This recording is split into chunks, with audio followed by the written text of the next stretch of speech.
Landlords of properties where residents face hefty service charges are facing calls to disclose millions of pounds in secret commissions that they have raked over the years, or raked in over the years, I suppose I should say, for arranging buildings insurance, which they're not then passing on to leaseholder. One leaseholder, who is also a lawyer, discovered that his landlord and freeholder was doing all of this and took them to court. Liam Spender is that man's name, and he's here in the studio. Morning to you. Good morning. Well, what is it that's actually happening then? Who's paying who?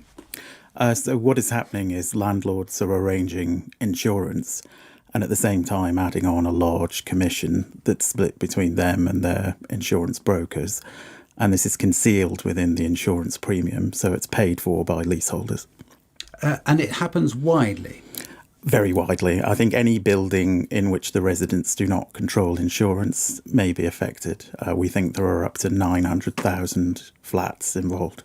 And should you, in fact, do you, under law, have a right to know what's going on?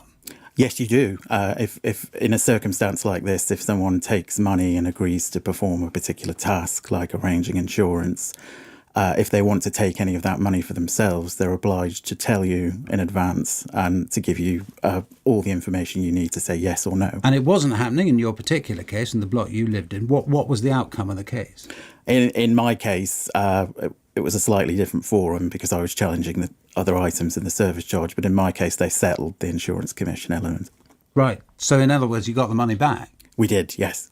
And all of those who also live in the block? All of those who participated.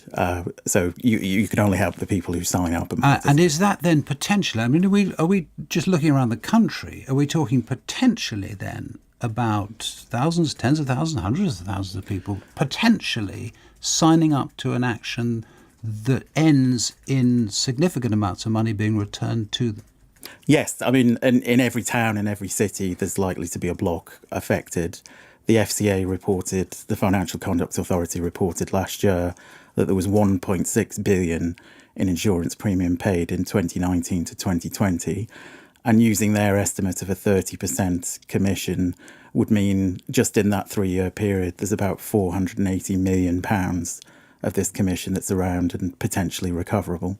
It does throw into sharp relief, doesn't it, the wider question, actually, of the degree of control that people in flats have over their lives and their financial lives and the money that are asked for. Yes, it does. I mean, personally, I think it's a system with an inherent conflict of interest. You have a third-party investor, a freeholder, who has all the power and none of the responsibility and can spend leaseholders' money in ways that don't necessarily benefit them. Right. Now, and I said you're preparing to launch a class action lawsuit. If people are interested in getting in touch with you about that, how do they do it? We have set up a website. It is www.leaseholderaction.com. That has all the details and a form for people to sign up. Liam Spender, thank you very much. Thank you.